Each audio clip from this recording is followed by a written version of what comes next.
Here we go. My name's Todd. This is Cathy. Welcome back to another episode of Zen Parenting Radio. This is podcast number 755. Why listen to Zen Parenting Radio? Because you'll feel outstanding. And always remember our motto, which is the best predictor of child's well-being is a parent's self-understanding. On today's show, Sweetie's going to turn the heater off. Okay. I just wanted it for a little bit. Sweetie likes to be warm. I do. We have a few different things cooking. Last week's episode was a little different because I was totally not into personal growth and I just wanted to make Cathy laugh. And I feel like I did that. You did. Job well done by me. Let me pat myself on the back. Yes. Hold on, let me do that. Thank you, everybody. Mm-hmm. I have a few small things, but why don't you tease the big topic? Okay. What we think we're going to get to today. So I think we're going to talk about stories. I had a women's group last week with our team Zen and virtual, and we were talking about, are you hearing an echo? I just heard it, but now it stopped. Let me see. Can you still hear it? No. Okay, good. I think my sound was on or something. So we were talking about how when we're having an experience that we really need to choose, especially when it comes to something like grief or, stress over something, is that we really have to be thoughtful about choosing our own story about why it's happening, what's happening, and how we're going to view it. And we'll dig more deeply into it because I think sometimes it can cause some cognitive dissonance. And I also don't want people to think that I'm trying to suggest denial. Mm-hmm. That's not what I'm suggesting. That'll be the nuance of the discussion. Correct. It's much more, you just use the word. It's much more nuanced than that. And I really think it can help us with not feeling so overwhelmed by situations that we have no control over. Boom. Okay. But before we get to that, and before we get to the Zen Parenting moment, we have a few things that I want to promote. We're going to do a Women's March Madness pool. Nice. And the brackets come out this Sunday coming up. So if you're listening to this in real time, the Women's March Madness starts, I think, at the same time the guys do. And we've just have been dominated by Iowa Hawkeyes, Caitlin Clark storylines. And we're just going to bring a little bit of awareness and have some fun for March Madness. So that's the first thing. Because we're a Hawkeye family. And I don't think we're going to take money. It's not going to be like a pool where you win money. We're just going to give away prizes. Like socks. Like Zen Parenting warm fuzzy socks. The second thing is this Monday coming up, it would be the 18th. You and I are hosting a discussion, I guess? Yeah, we're hosting a talk about genuine romance. Todd and I did a podcast 2 or 3 weeks ago where we kind of tapped into this idea of what it means to experience genuine romance. I think we have a really storybook idea about it or a media-driven idea about it. But I think usually either both people or one person in a partnership tends to recognize how that kind of romance doesn't feel real. It feels forced. It's kind of like Valentine's Day and someone comes home and hands you flowers, but there's no conversation or connection. And so they're kind of just using I don't even know if I'd call it a crutch. It's just they don't understand what genuine connection and romance is about. I was going to say we should have titled it Modern Romance. And then it made me think that that's an Albert Brooks movie, which I've never seen. Yeah. Have you ever seen that movie? It used to be on the Movie Channel a long time ago. So I think I have. If you were to ask me, you and I were just talking about Albert Brooks movies a couple weeks or a week ago. Mm-hmm. And I have seen many of them, but I was so young that the storylines don't stick with me. Yeah, you're too young, sweetie. But Broadcast News, that's Albert Brooks, right? I believe it is. But anyway, so it's a modern love thing, but we created it for Men Living, and it's free for Team Zen people. They have easy access to it. So Todd just told me, I told him this feels convoluted to get people to join because you're either on Team Zen or Men Living or you're not. But he's like, no, you can easily sign up through Men Living. Yeah. So will you put that link below? Yeah, it's in the show notes. Yeah. And you did say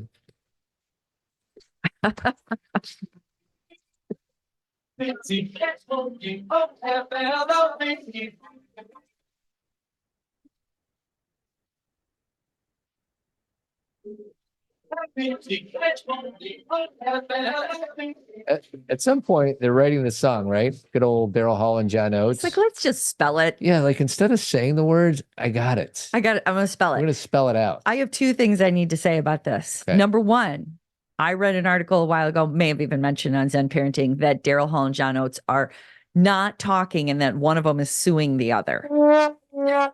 Which, it's like a heartbreak. It's like a couple you love breaking up, you know, even if it's a business couple. It's sad. And then the other thing is Todd and I were watching YouTube, I think, last week, and we saw John Oates Oh, yeah. with a guitar on a stage singing Hall and Oates songs, but he was singing, but it's really supposed to be Daryl Hall's part. And we were kind of like, it was a little cringe. Yeah. It was a little Wasn't cringe. Daryl Hall the singer of the duo? That's my point. Yeah. Is the only song that I ever heard Oates take the lead on was when they redid You Lost That Love and Feeling. Mhm. He sings the first verse. Mhm. So that's his voice. I'm not saying he has a bad voice. It's just weird to have Oates on stage. You know, he and Hall are fighting and he's singing the Daryl Hall part. I will see that story and raise Okay. you one more. Okay. What was the name of that bar we used to go to in Chicago? Cubby Bear? Sure. Yep. And Robbie Krieger was playing. For the Doors. He is the amazing guitar player. And, you know, Jim passed away in 1971 and he sang all the Doors songs. Jim did. No, Robbie did at the Cubby Bear. Right. But Jim sang Yeah, all the Doors right. songs and then Robbie's trying to cover all the Doors. And it was like, once you get past, like, okay, Jim's dead. He won't be showing up tonight. It was really good. I was really happy that I saw a member of the Doors play and sing all the Did Doors Robbie music. write the songs? He wrote a lot of the music. Ray, you know, all four of them got writing credits for Okay. everything. And the reason I asked that question is because if Robbie is the writer of those songs, then they're his. You know what I mean? Like someone else put their vocals to it, but it's Well, the first song he ever wrote, you know what it was, don't you? it was it Touch Me or Nope. Light My Fire? It was Light My Fire, and it went to #1. The very first song that this man ever. No, that's Touch Me. Yeah. Come on. So it's, yeah, I know what Light My Fire is. I just have to get the part at the beginning. Oh, okay, got Very it. good, babe. Thanks. It's hard. And then one other thing before we get to your Zen parenting moment, there is a Men Living Advance in Virginia that I'll be attending. We actually had some listeners. Actually, one woman said, I would love my husband to go there, and they're out on the East Coast. So I'm promoting that. If there's any guys out there that want to connect with themselves, other guys, have some fun, do some personal growth work. You sometimes use men living language and people don't know what that means. Which part? You say it's a men living advance. It's a weekend So getaway. what does that mean? It's a weekend getaway. It's a weekend getaway. And No phones, no booze, no weed. Everything is it's fun though. Yeah. You guys have a good time. Fun. Because you're not selling it with. Well, if you want to like take a look in the mirror, work on yourself, have some fun, connect with other Meet guys, some people, be outdoors. So anyways, the link to that weekend is in the show notes. And meet Todd. And to meet me, for goodness sakes. Okay, so now I'm going to play a little bit of the Zen parenting intro here, moment. The Zen parenting moment. Can be an asshole of the grandest kind.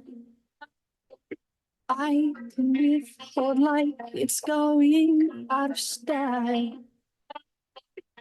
I can be the moodiest baby you've never met anyone as negative as I am sometimes. I am the wisest one. Is that enough? Yeah, the Okay. gist of it was I actually did the radio edit at you the did? top. Yeah, because it's just basically the whole point of that song is you're light and dark, right? You know, you're an asshole and you're also the most positive person in the world. So the Zen parenting moment, I feel like, did I already talk about that on the show? About the ghost? that we have? Did we talk about the ghost? I don't know. I think maybe you talked about it, maybe because my sister was talking about it last night at the. But she read the Zen parenting moment. Okay, so yeah, there you go. So I don't think we talked about it. Yeah. So short story, if you get my Zen parenting moments, you already read it. And if you don't get my Zen parenting moments, scroll down and get it. Because I send it out every Friday and there's nothing to it. It's just, It's for the people that don't sign up for your Yeah, email. like it's just me writing something something to ponder. And you can read it in 30 seconds Yeah. or less. And basically I just wrote about this experience I had last week where I woke up. No, I was going to bed. I heard something upstairs, and do you guys find it annoying when you'll say to like your family, like, "Did you hear that?" And everyone's like, "No." And so like Todd didn't hear it, Skylar didn't hear it. I'm like, okay. So I just let it go. And then Todd and I went to bed, and then I heard it again. It was these thumps. It went like that. Okay. And I go, Todd, did you hear that? No. I'm like, God, like what's wrong with me? And then I fell asleep, and then I woke up at 3 a.m. and I could hear it. It did it again. And I was like, okay, so we got a ghost, right? Like I'm the only one who can hear it because nobody else can hear it. What does it mean? What does it want to tell me? I watch a lot of movies. I read a lot of books, and it wants to tell me something. So I went through this whole thing. And then finally, an hour later, I heard a ding. What is our washer sound like? Da-na-na-na. Yeah, I don't know the It does chime. this chime. Yeah. And I was like, why is my washing machine going off at 3 a.m.? Because that's weird, right? Like why didn't it go off for the last 8 hours of the day? Like who's doing laundry? Anyway, went in there. I had happened to use the washing machine super early the morning before. I was washing mop heads. I love to mop floors. It's Yeah. a very strange quirk I have. And they were still in there. And so the washer was recycling them. And that was the thump, thump, thump, thump. Yes, friendly. Ghost, you know. No grown-ups might begin with fright. You're shooting all of him so. Sweetie, did you think it was Casper? I just thought it was something. I don't know. I don't necessarily always think it's evil. I just think that it could, my parents aren't here anymore. Like, who knows? Maybe they're trying to communicate with me. I don't know. Maybe someone's trying to tell me something. The point of the story was I'm a bit irrational in the middle of the night. I don't always think about ghosts. It's a very like middle of the night. You guys know that middle of the night feeling, and you're all over the place. And my last paragraph, I wrote about the fact that I'm very mindful and thoughtful. And in the middle of the night, I'm irrational. I'm very focused on peace and wellness. And I also watch horror movies. I just focused on that I'm all the things, and we all are. And my whole point was to say, and so are your kids. So when parents get very focused on my kid is this, and they're this, and they don't do this, and they don't do enough of this. Their kid is many things. Your kid is a jerk sometimes, just like the Alanis Morissette song. Sometimes they're a jerk. Sometimes they're beautiful. Sometimes they're scary. Sometimes they're awesome. It's just part of being human. And if we kind of recognize that about ourselves, we wouldn't stress so much about, why do I think about ghosts? You know what I mean? Yeah. I was going to tell another ghost story. Oh, I was telling Todd this, so that I thought he had listened to a podcast where they talked about this on the Rewatchables. Bill Simmons, he was talking about the Amityville Horror, and he was talking about so anyone who's ever seen the Amityville Horror, which I have, and he was saying that he's always scared around 3:15 if he happens to wake up, because that was when in the Amityville Horror, the guy would wake up and be like possessed, right? Or have a demon experience, as we tend to have. So why that was so interesting is I am the exact same way. Since I saw Amityville Horror when I was little, 3 o'clock, 3:15 has always been kind of a creepy time for me. And I now am kind of creeped out around 4 o'clock too, because of those. I feel like I'm ruining other people's like brain cells here because now they're going to think about it. But the Idaho murders happened at like 4:15 a.m.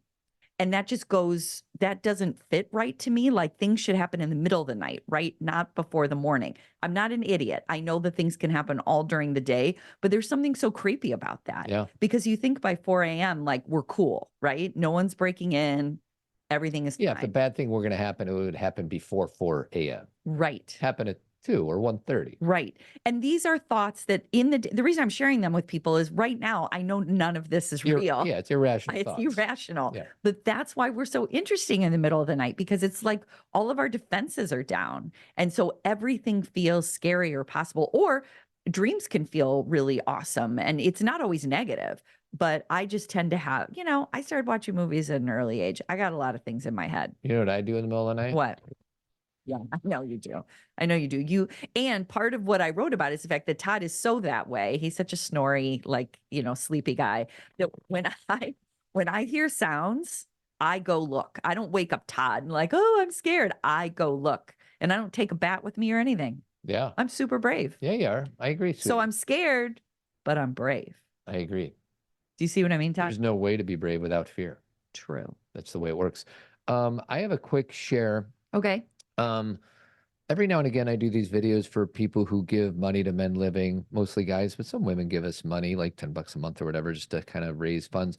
And last Sunday, I did a video and I highlighted that video that you shared with me of Travis and Jason Kelsey at the retirement when he announcement. was and they're both, Crying. in my judgment, heart-centered, crying individuals. And one of my friends, who I'm not going to name his name because I didn't get permission from him, but he said, and I was just talking about how this is my example of the mature masculinity. Yeah. Like, these guys are warriors on the football field, and yet they can unzip and get heart-centered and feel their feelings and cry. And love each other. Not be in competition. And he said, I watched your video this morning. I checked them out weekly. I have to respectfully disagree on this one. While a touching family moment between two brothers, the flavors of the day are not my model for mature masculine. I see a guy ripping off his shirt in a skybox and exposing himself knowing that he is going to get screen time seems a bit childish and mature. Another example, yelling at your coach at the Super Bowl for most of the world to see.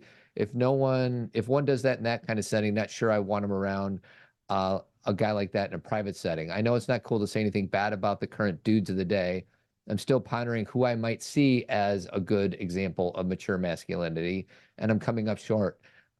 He's like, I would go with Shaq or Paul Newman, which I think is hilarious. Paul Newman's a good dude. Maybe I'm just turning into a grumpy old man. Thanks for sharing a video each week. So I responded back to him. I'm not going to read it to you, but the two things. One is the Travis. I do feel like Travis, just so everybody knows, at the Super Bowl, Travis kind of like pushed into his coach, Andy Reid, on the sidelines in the middle of the game. He surprised him. And I agree with my friend saying that I think Travis did get off clean from that. I think that he did, and maybe there was a bunch of questions that I didn't say. And again, sorry to interrupt, but they talked about it right afterwards. Like Andy said, he surprised me, so it pushed me back. He's like, but that's how we communicate on the field. Like that, it wasn't a Travis went and pushed his coach. It was like a moment. It'd be like if you came up to me and you were like yelling something at me and I like flailed back. People may be like, I remember seeing that he physically pushed him, not like with his hands, but he got in his space to the point where he pushed him off of where he was. Okay. And I just judged that because I love Travis and everybody else seems to love Travis, that he got off a little bit cleaner if it was somebody else that did something like that. Okay. The Jason Kelsey thing, I totally disagree with my friend on, when Jason had his shirt off and he was drinking beer. I actually love that. Maybe it's because I love Jason, but I love that he was joyful. I think us middle-aged men don't give ourselves permission to act like joyful, youthful little as we did when we were little boys. So I do think that there is, and I also asked my friend not to look at these two things in totality of who these two men are. Like he's trying to find the one exception, whereas these guys are just really seem to be loving, compassionate, gentle people out there. So I just thought it was an interesting take and one where I can see where he can see that, and I disagree with it. Well, it's not about disagreeing with him. It's about remembering for all of us that everybody is everything. Is that Jason, who had the Eagles had lost a few weeks before, he's not moving on, but his brother's team is, and he showed up in his brother's team's colors and then grabs some beers, and his wife's like behind him laughing and is funny because that's part of his personality. And we can say that is so childish. It is, but I'm childish. And I judge that there's not enough childishness in us. And I think my point is that if you look at this man, and again, we don't know him. I know that I'm very aware that we are, upholding people who are famous or athletes or celebrities. I totally see this, but we can utilize this to help us with everybody. Okay.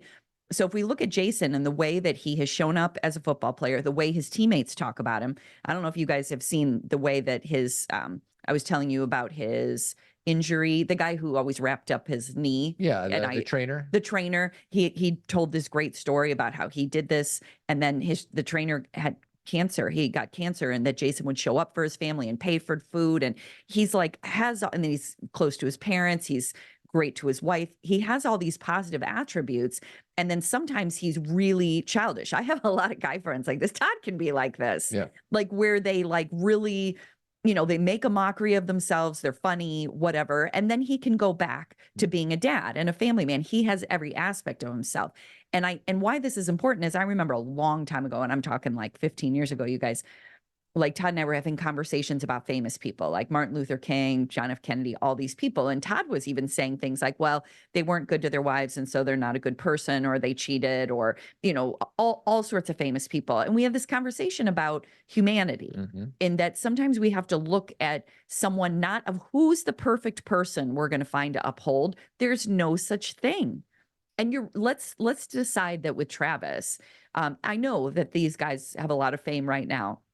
Maybe he did do exactly what you said, and maybe it was a little harsher than I thought. Another thing he did was apologize for it and apologize to his coach and apologize to people watching and said, I should have like chilled. Yeah. And we can still say, well, what is he like in private? Well, we hear a million stories of what he's like in private, and nobody says anything like that. So he did make a mistake. Can we be, if we own it, can we be forgiven? Can we recognize that we are playing a football game in, the Super Bowl? Right. And I am someone who supports women and honors women. And I don't want, this is not about trying to let someone off the hook. In every other aspect of his life, I have never seen and maybe that's why it's so shocking to people, because they're like, oh my God, he's got this aggressive, maybe even, I wouldn't call it violent. What would you call it? Like, just aggressive side, and it scared people. Totally get it. Yeah. And he needs to be called out for that. Yeah. But it's not just to your friend, but I think to everyone, to try and find a perfect person, there's inner judgment then too, because you must not believe you can be that. You know what I mean? Because we all know we've made mistakes and done things and thought things and been things that aren't necessarily good for society. Right. No, I totally agree. So it goes along with what I wrote, really, because how sad it would be if someone was like, oh, I'm not going to be friends with you anymore, Cathy, because you watch horror movies or you watch violence and you talk about ghosts. So there's something wrong with you. And it's like, well, that's like a piece of me. And there's a million other aspects of me that's really helpful to, I think, people and the world. Right. And so it would make me sad if someone was like, I'm going to take this one part of you and decide I don't like you. And whenever I see a behavior in somebody else that really annoys me, I think that most of the time there's something in me that I have not quite completely reckoned with. Right. And, see the humanity in everybody. Like, yeah, these are heated moments on the sideline. So anyways, I just thought it was interesting. Oh, and by the way. And I don't think your friend's alone. I think a lot of people do this. I think a lot of people say, well, I heard she did this or this, and so I don't like her. And it's like, well, look at all the other pieces. Well, and think about our own weakest moments, all the things that we've screwed up. Thank you. Look at all of our weakest moments. What if someone had a camera on us at, in our most stressful moments, or in our most difficult times, or in the times when maybe we had one too many beers or whatever Jason had that day? Like, it might not be a great look. Let's just say the one thing I said about Jason is I have a feeling that with or without the cameras, I think he would have acted similarly. I think that's who he is. That's just who he is. My friend Mike, as a result of me sending this video, because I asked the guys, like, what do you think? Do you have any other models? Because I'm always trying to like develop a list of healthy models. And I know I've asked Team Zen to do this, and he was nice enough to create a spreadsheet, and he put in Jason and Travis in for me. He also put in Drew Holcomb. Okay. Do you know who that is? No. He's a musician. He says he does a lot of man stuff, hunts, play golf, is a pilot, and emphasizes family love and connection in his music. What about Dax Shepard? I wouldn't hold Dax up that high. How quite come? Honestly. I don't know. There's parts of him that, I appreciate his vulnerability. Yeah. But I don't know. I'm a little vanilla on Dax. Okay. I find him to be a good model of masculinity, vulnerability, father, partner. He's not perfect. Yeah. You know, he can be annoying or, you know, talks about the same things or, you know, but he admits it. Like he talks about it. I find him to be very self-aware. You know, I listen to his show every week. It's not a turnoff to me. Yeah, I'm not anti-Dax. He's not somebody that he wouldn't be top of mind. A few other people. So I've talked about Lin-Manuel Miranda, and I know that that's such an outdated example, but it's true. Like talk about, you know, sometimes I talk about archetypal energy for guys and warrior energy is not just like battling, but it's getting stuff done. And Lin-Manuel Miranda worked on Hamilton for years and then finally crushed it and, you know, used music as his vehicle. Other guys on the list is Nick Offerman, who I think is a really good example. Guy from Parks and Rec. Dan Campbell. You know who Dan Campbell is? He's coach from the Lions. Okay. He's like this big, tough, gruff guy, but also like half the time on a press conference, he's crying. Love Dan Campbell. What about Steve Kerr? Steve Kerr would be, I'm going to put him on this list. I agree. Lewis Hamilton. Don't know. He's some F1 driver. Okay. And then I put Pedro Pascal. Oh, I love him. So if anybody has any other ideas, I want to add to this list. So email at todd@zenparentingradio.com. Well, we watched the Oscars last night. Was there anybody that was there? What about Gosling? I love Ryan Gosling. Yeah. I mean, his performance was pretty great. Yeah. And he took this role in this movie that I think he trusted the people who wrote it and did it. I think he knew it was going to be fine. Yeah. But you know, it's a big leap of faith. And he put himself out there into what someone would call a non-masculine role. You know, I don't even know how to say this, but he also was willing to speak about patriarchy, right? Because if you're signing on to this movie, you are willing to be in on it. You know, what the issues that we're trying to discuss. I like Gosling. So, all right. So that's what I got. Okay. And that Zen parenting moment, by the way, was brought to you by David Serrano, personal financial advisor. He's smart. He's trustworthy. He's David Serrano. So thanks, David, for sponsoring the podcast, and give him a call. His information is in the show notes of this podcast. So yeah. It's, you know, I mean, sorry, it's just hard to get off that topic. It's so hard when we're talking about liking and not liking people. And I think we get to play with that when we're talking about celebrities and singers and athletes. We get to kind of be like, we get to not think, I don't want to say we don't think deeply, but we kind of go with a gut. Like, I like them. I don't like them. I hate them. They bug me. I don't like their look. I don't like their voice.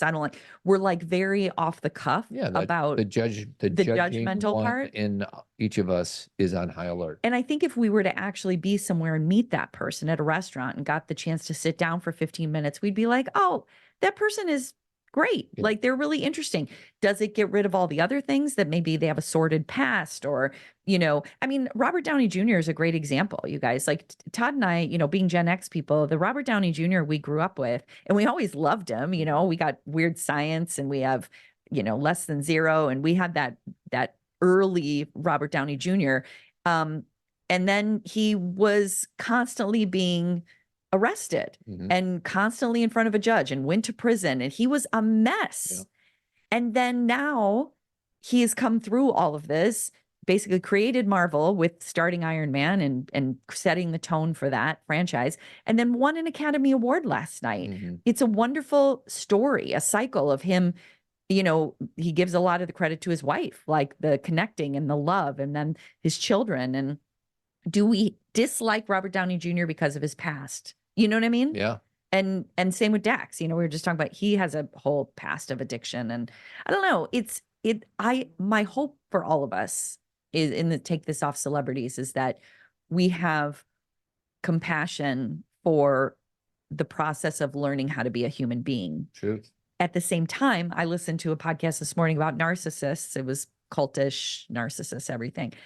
And sometimes there's people we just have to stay away from, right? Like, there's nobody that we have to be like, oh, we have to be, you know, we don't have to forgive everybody and invite everyone over for dinner just because they're human. We get to pick and choose.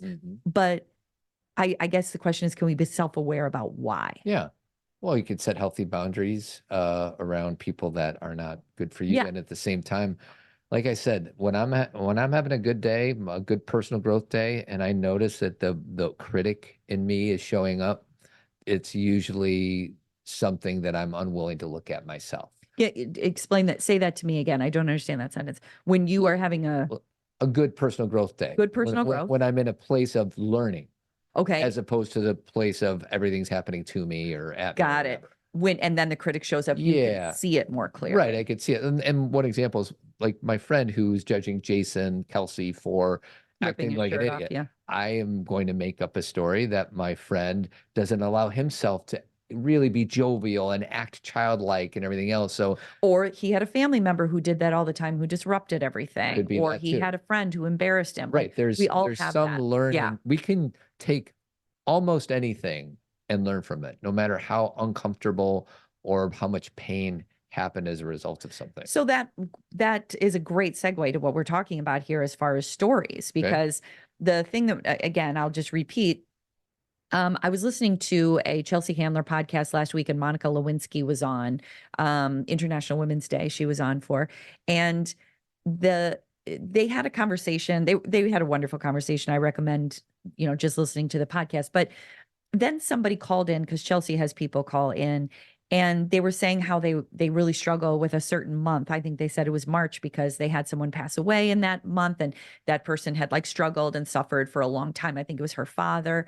And so now when March starts to approach, she's like, my brain seems kind of clear, but my body is reacting to it. I'm having this like grief experience. And she's like, so much so that now when it's even October, I start to fear March. Like, I start to get nervous about March because this thing's going to happen to me. And I can't remember who said it first, but Chelsea and Monica both agreed. They're like, you have to have a different story about this situation. Like, instead of March being the time when you feel like you get taken down into a deep depression, March has to be the month where you celebrate your dad, where that you think about him, and not just his death, but his life and the times you had together and the music he loves, and that you dedicate. And here's the thing. Why we have to be really careful about denial here is it's not saying, okay, I'm going to pretend I'm not feeling this grief. The grief is the reminder to reshape the story. When the grief comes up and you have a cry, or you're like, oh, this is so overwhelming, you say, yeah, this is my reminder to celebrate my dad. You don't have to deny the grief. Like, go ahead, Todd. Well, in addition to that, I agree. The grief is an opportunity to celebrate. Yeah. And it's also the sadness that comes up for Monica is that you also need to let go of something too, right? It's not just because I do feel sometimes. I was having a big debate with somebody about funerals and how we call them celebrations of life, and how that's almost a denial of the sadness that happens as a result of a funeral. So I think that there is cause for celebration when we go to a wake or a funeral, and the sadness and the grief that shows up, it's an opportunity to let go of something. And what is that something? Like, this person used to be here and they're not here. So, well, I think they're both. I mean, I feel like I talk about this all the time, but joy and pain. And again, if you're watching on YouTube, I'm putting my hands together. They're each, it's like a coin. One side, the only reason we feel grief is because we felt love and joy, and that's no longer here. And so we're like, we don't grieve things that we didn't necessarily care about. Right. You know what I mean? We grieve things that are important to us, and that people that were important to us, or experiences that were important to us. So it's interesting that you say that about a wake or a funeral, because I think that depends on what that person needs that day, and nobody else should be telling anybody else what they need on that day. right. I have been to many, many funerals, and I have organized several funerals. And I chose a celebration of life for both of my parents, which was, it was at a funeral home, but we put pictures everywhere. We had music playing, a playlist of things that my parents loved. We had, like, my mom loved potatoes, so we had potato chips available to people. My dad loves lollipops, so we had lollipops available to people. I wanted my parents to be in that room. My mom loved West Side Story, so I had West Side Story posters. That's not negating someone's ability to cry. Well, you also gave a wonderful eulogy that brought tears to many people. So it's like the celebration, yes, you did that Right. beautifully. And you also gave a beautiful eulogy that allowed people to grieve a loss. Correct. And what I'm expecting of people walking in, even seeing, because it's still at a funeral home, my mom is still gone, and there's still pictures of her everywhere that bring up the grief. I don't think my whole point is not do it the way I did it, because then I'd be saying exactly what I'm trying, I'm not saying do my way. What I'm saying is whatever the people closest need, or whatever they experience, however they need to experience that, is the setting. And somebody else who comes in who said, this should be more sad, or this should be a celebration of life. That's your need. Right. That's not the family's need. Well, I can't believe we're going down this road, but Okay. like hopefully I'm 50 years away from death. All right. Yeah. That'll put me at 102 or whatever. Uh-huh. But really, this is probably aside from the point that you wanted to get to, but I kind of like it when certain people organize their own funeral, Uh-huh. like, hey, this is what I want to happen. And, certain people like, hey, I want you to go to a bar and I'll buy you the first 2 drinks or something like that, or something like that. So is it like, who is the funeral for? Is it for the closest people to that person that just passed away? Or is it for the person who passed and he or she can organize any type of funeral they want? Well, but they're not here. So True. I think a funeral is for the people who are left. The funeral is for a way for the people who are still on earth to integrate this passing and to move forward with some kind of peace. I'm not saying that a person who knows they're dying and wants to say, hey, spread my ashes here, or play this song, or bury me in this. Hey, that's great. Like, that actually makes it easier for the family, because then they can check some boxes off. But like, again, I can only go to my experience. Like, I just know that my dad had a long, drawn out death as well. It was long. He did not look good for a lot of his last 17 years. There was a lot of sickness, a lot of challenge, but that was not the entirety of my dad's life. Mm-hmm. And I wanted when people are coming to say goodbye to my dad, or to give condolences to my sister and I want them to see my dad represented. I wanted boats everywhere, and I wanted teaching and, all the things he's done. I think that's an integration for me. Right. But in no way am I like, I'm doing this so people don't cry, because I cried a ton. Sure. So it's like, the reason I started with the hands together is, can these things live side by side rather than this binary of either a funeral sad or it's a celebration of life? It should be both. Can I share a little bit of judgment in me? Sure, go ahead. I grew up Catholic, and I just went to a Catholic funeral again. And I just feel this is like totally judgmental. So I'm just owning that. But it's a mass, and we barely at all talk about the person who passed.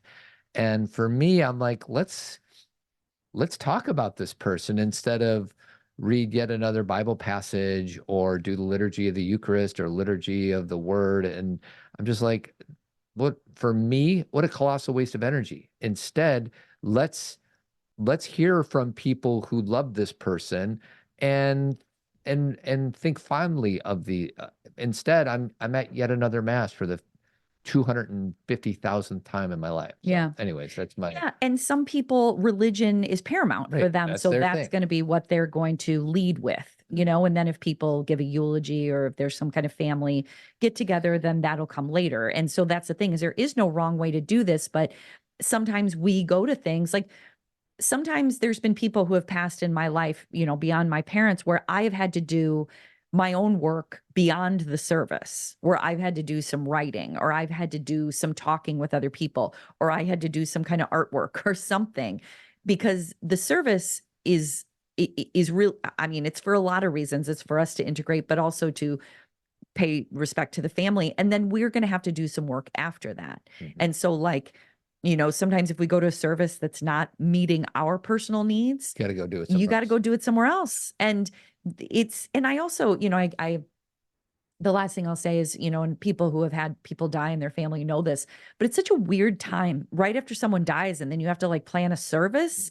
And my sister and I, with my dad and my mom, we had some heads up because they both had like chronic illnesses. So we could kind of talk about things as we went, but it's weird to be like, okay, now I have to plan this thing. Yeah, and then you got to host a an like a event. get I was going to say a together. party. Yeah, but it's like an event. And now you have, because even though you just lost something Yeah. huge or lost somebody huge, Yeah. now you're in charge of a party, making sure everybody else feels okay with the experience. And that's kind of why I think some people do hand it over to religion Mhm. if they are religious, because they're like, you know what? They know how to do the service. I just want to show up, bring this thing full circle. And let me tell you something else.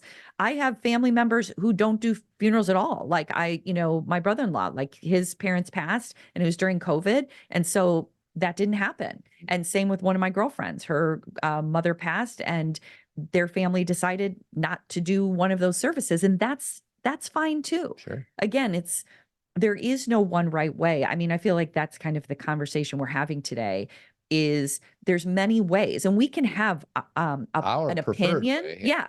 Like there's nothing wrong with having an opinion. I think where we sell ourselves and other people short is when we assume, when we don't have humility, when we're like, we're not right about everything. Just because something feels right to us doesn't mean it's right for all. The minute you think you're right about anything is you're shutting down a part of your brain that invites another's opinion. And believe me, I'm raising my hand. There's sometimes when I feel absolutely right, like Me the too. Catholic Mass thing, it Yeah. doesn't make sense for me. I can hold space for somebody's like, no, you don't understand. This is how I grieve, by being in that In church. this Mass. I totally Yeah. get it. Just for me, it's not my deal. Yeah. Yeah. Well, Adam Grant, in Think Again, his book, he wrote about something called confident humility. And confident humility is the ability to have an opinion that you feel like is thoughtful and based on your experience, maybe research, maybe other people's experiences, but you also have the ability to listen with the intention of possibly having your mind changed or at least altered. It's a really sweet spot, confident humility, because it's not as if you're like, what does everybody else think? You have an opinion. But then as you listen to people, you also have humility where you're like, oh, I never considered that. Those are the people I love to surround myself with, because that makes for wonderful conversation. Speaking of Adam Grant. Yeah. Did you read his thing from last week about astrology? Oh no, what did he say? Oh no. I kind of want to do a whole podcast on it. So I read it, and so I put into ChatGPT to summarize the article. So I'll do that. Article discusses the widespread belief in astrology despite scientific evidence debunking its validity. It highlights a study led by an MIT professor that found no correlation between zodiac signs and personality traits among a large sample of participants.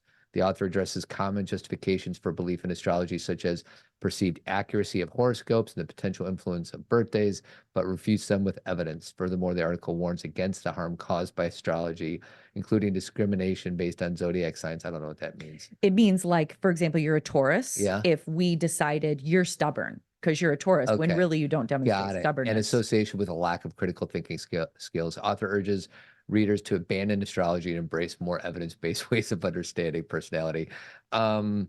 I know for certain that I don't know anything for certain. Yeah. And I know there's some people in my life that love astrology. I can't get on board with it. Well, I kind of find myself in the middle of the circle because I feel like I see all the different sides. Like there's a way that I understand it's just another version of us trying to explain ourselves, just like a personality test, just like the Enneagram, just like a diagnosis. We're just trying to figure out who we are, and we find connection and solace in being considered something. And sometimes it's something special. We find solace in that if we have certain traits that we don't love, and then we figure out, oh, I'm a Virgo. That's why. Then all of a sudden we feel consoled by that. Yeah. I'm not a Virgo, by the way. I'm a Leo. And it's interesting because I have even had conversations with people about how I have said this. I'm an early Leo. I'm July 29th. So early Leos, July Leos have a lot of, the sign that comes before Leo is Cancer. And I'm not a cusper, but I still have a lot of that, but I'm not quite into the late August Madonna, Bill Clinton Leo. Do you know what I mean? I'm saying this kind of with a half smile because what am I talking about? Yeah. Right. But there's some version of that where I can find myself as a Leo. Yeah. Do you know what I mean? So yeah, this is where, cause I don't, just for the record, I'm I don't subscribe to astrology, and but I give the Enneagram A lot of weight. some weight. Yeah. Like, well, what's the difference? Like, this is made up, that's made up, yet I find Enneagram useful and I find astrology not useful. I think if I took off my certainty hat and moved it over to astrology, I can probably find a ton of value in astrology just based on, hey, there's a label of what this type of sign means, and I can find value about how I show up in that way or how I don't show up in the same way I do with the Enneagram. So it's like, it reminds me of what one of my teachers just said in an email recently is all models are wrong and some are useful. Correct. Right? That's what the Enneagram, there's no way I can define my type. Like, this is who Todd Adams is. He's a 3 on the Enneagram. His love language is that. His sign is that. Like, none of them encapsulate who I am as a person. You're just trying to figure out who you are, and the models help you do it, but the model is not the truth with a capital T. And I think a lot of times we think that it is. We elevate it. Yes. And I have had my chart read, my entire chart read 3 or 4 times. Like, I think it's interesting. And it's crazy though, because sometimes I'm like Leo in like all the houses. Like, I'm an intense Leo and I don't always feel that way. So sometimes when I'm having my chart read, people are telling me things about me that I'm like, some of that. Yeah, but not all of that. And I think that's the whole point. Yeah. And I also, one thing, Todd, like the last time I had my chart read, and it was a lovely woman, but I said to her, do not give me dates. I don't like dates. Don't tell me this is going to happen this time. And then she started to give me dates like, oh, January 4th, I'm like, no. Those kind of things. I know some people may appreciate that, or like, not me. She says things like on January, whatever, watch out. Because they're, could, and I'm like, that doesn't help me at all. And I stopped her and I said, I love the big picture stuff because she does the whole chart. I mean, there is an art and science to it. Mm-hmm. But then I'm telling you this. And if you were to say, well, what did she say about you? I'd be like, I don't really remember. Yeah. But I will tell you that sometimes like, for example, one time I had my chart read when I was in my mid-20s. I had just gone through a breakup. I started living by myself. I didn't know what I wanted to do. I was at a crossroads and I went to see, a woman who read my chart. And the things she said were like, she was like, you're supposed to be a teacher. You're supposed to be helping people. You're supposed to be a therapist. And these were things I wanted to do. Yeah. So instead what she said activated something in you that maybe without it, you were a little bit less willing to take action. And so I took that, not like the therapist said so. It just woke me up. Yeah. Whereas like about, I don't know, 7 or 8 years ago, I was in a women's group and somebody came to talk to us. She was actually a psychic, not an astrologer, but she started telling me things like, you just really struggle speaking up for yourself and you just really need to use your voice. I'm like, lady, I've been working on this for 20 years. Like, I'm a podcaster, I'm a writer. Like, she was not hitting anything that I felt was true, because I talked to you about everything. Which is weird because usually you kind of want there to be some truth in it. So you're like almost biased on how you interpret the information. And you didn't even sign off on that. Not at all. Yeah. I was like, and not because I'm so above her, but because the things she was saying that she was being so, it was like, that's not, other things I could hear, but I've been working on that since I was 25. Like, I'm not doing that at 40. So I feel like I brought you off of the topic. Okay. So I just want to bring it back. We do have about 8 minutes or so. Okay. So this is all related though, because we're talking about our story and how we write our story, right? So even bringing in, we can decide we had a bad day because Mercury is in retrograde, or we can decide everybody has bad days occasionally. And sometimes things fall apart and it's nobody's fault. It's just a thing. Like, or maybe the Mercury in retrograde helps us. Maybe it makes us feel less stressed about it. And if so, who cares, right? Like, no judgment. Like, people get to create what they need to, or, choose what they need to ground them. And I have chosen a lot of different things over my lifetime. But going back to like what Monica and Chelsea were saying, Monica Lewinsky, as we all know, or I'm assuming everybody knows, got into an international situation with one of our ex-presidents. And she talks about how, I think it was like January 11th was when she was arrested by, or I should say picked up by the FBI. She wasn't arrested, but she was picked up and questioned by the FBI. So she also was able to relate to the fact that every time January rolls around, she starts to feel really uncomfortable around that date. And she and her mom, after a couple years of going through this, her mom said, you know what, let's call that day Survivor's Day, because you survived something that most people probably could not survive. And I believe that. Monica Lewinsky is an inspiration. Again, talk about understanding someone's past, your buddy. Sure. Like, I know some people will say, well, she was this or she was that. Do you know she was 22 years old, you guys? Yeah. 22 years old. Yeah. And for us to decide this is who this woman is, she's 50 years old now. Yeah. And she has all these anti-bullying campaigns, and she's done all of this good work. She is a net huge positive for our world. Thank you. Great words. Net huge positive for the world.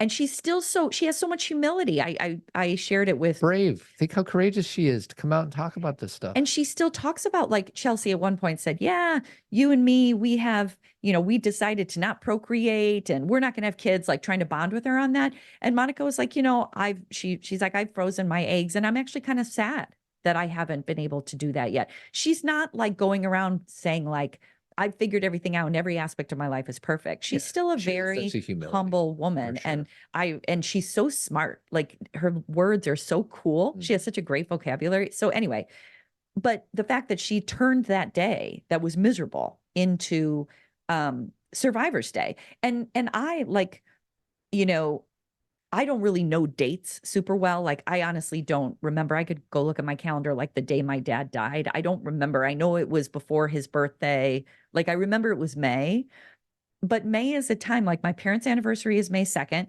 Todd's birthday is May 3rd. My dad's birthday is May 22nd. It usually is when the weather turns around. I consider May a time of people I love. May is like spring, and I go visit my parents' brick, and they have this brick in Elmhurst that I go look at and bring flowers and think about them. Like, and it's Todd's week too. Do you know what I mean? Like, that's his birthday.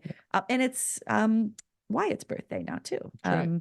And so it's, there's a lot of, and again, it's not denying the pain. It's just trying to give it a lift of, like, how am I going to integrate this and manage this versus how am I going to avoid this and be scared of depression? Because even when I have a day or a month where I'm thinking about people I love, I sure do cry. Like, there's sometimes I listen to my dad's music and I'm just so excited to listen to it. And then it kind of takes me down to a place where I get kind of sad.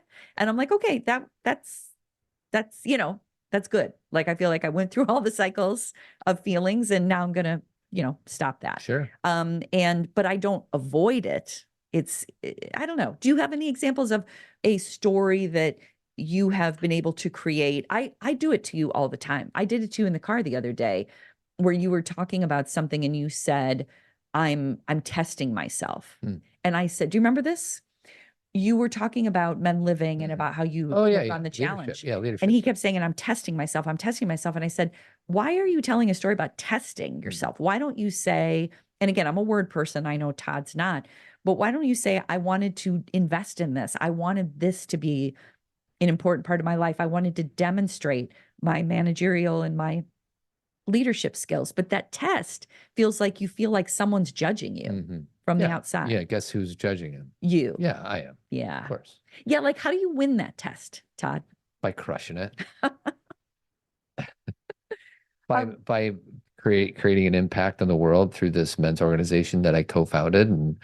And will I ever be completely content? Not until I do more work on myself, because this podcast, Zen Parenting, is something we've been doing for 14 years. I know. And if you would have told me 14 years ago, yeah, you're going to have about 14,000 people listen on a weekly basis, I'd be like, sign me up. I will have made it. And now here we are. I want 17,500. Well, I was just talking to my one friend, and we are in the 95th percentile of podcasts, which sounds really great, but there's such a huge difference from the Joe Rogan and who's the two girls that you say are like the number one podcast.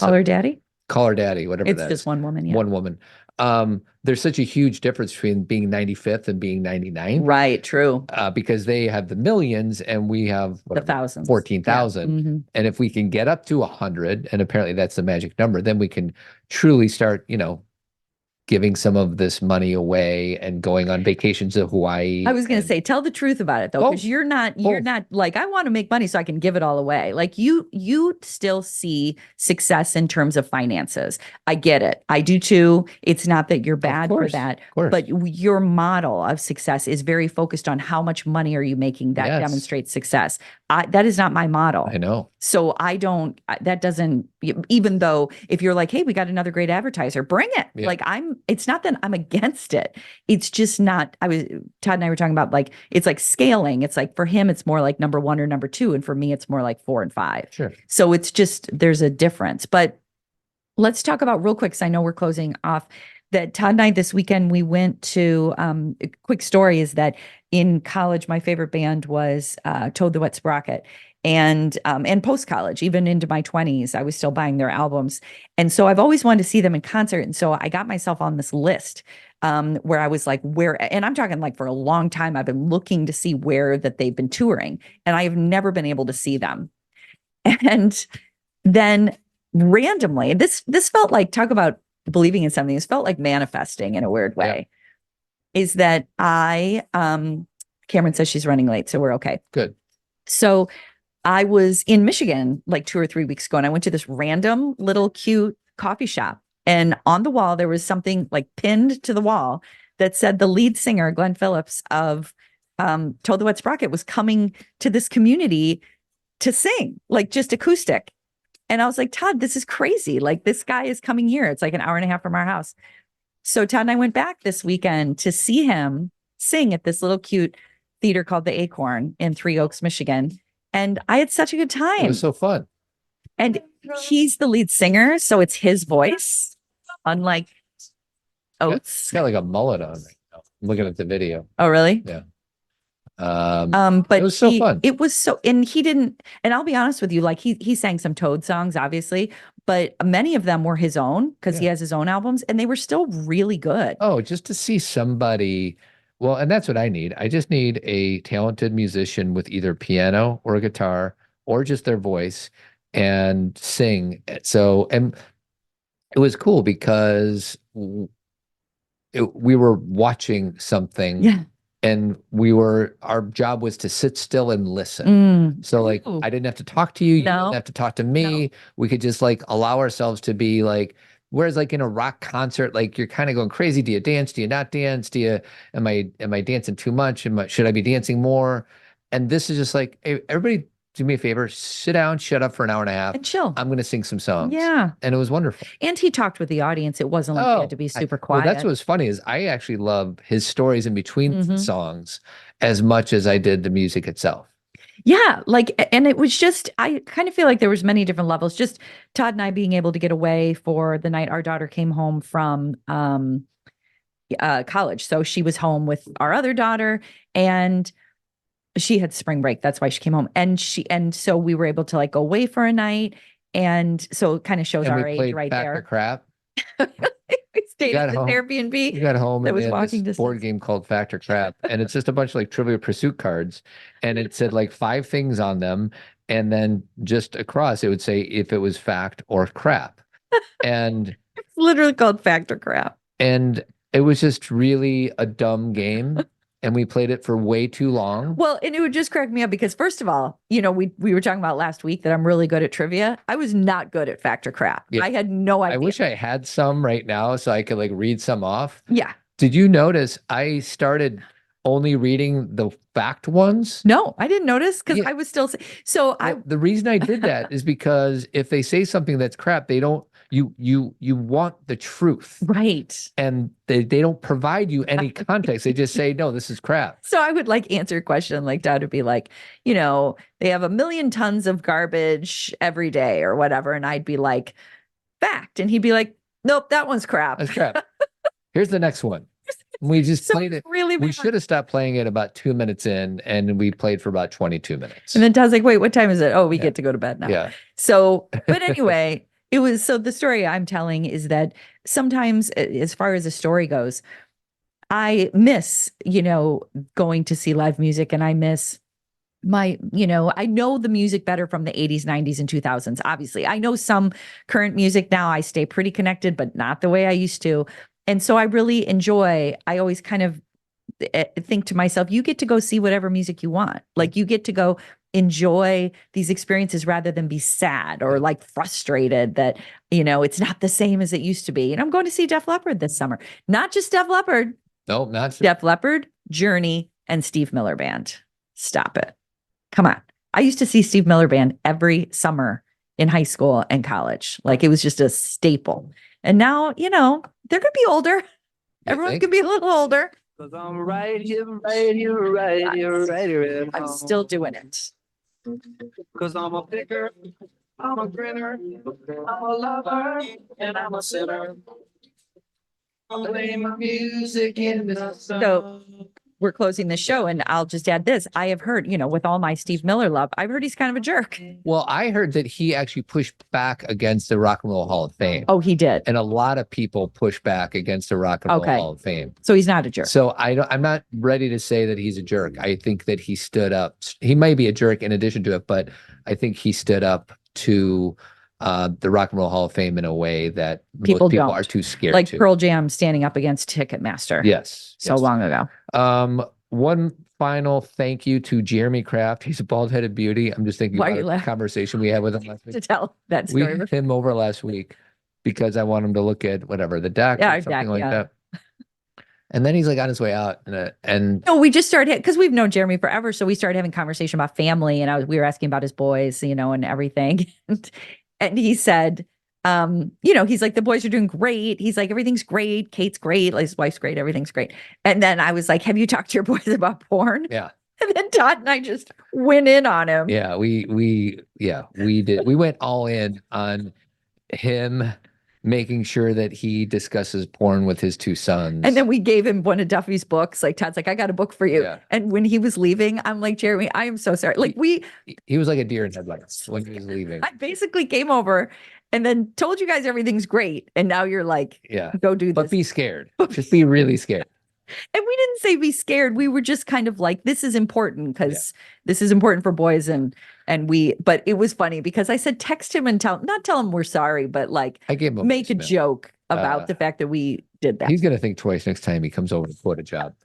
Anyways, Jeremy, he does painting and remodeling throughout the western suburbs of Chicago. If you want a new kitchen, new bathroom, new basement, paint some walls, interior, exterior, blah, blah, blah.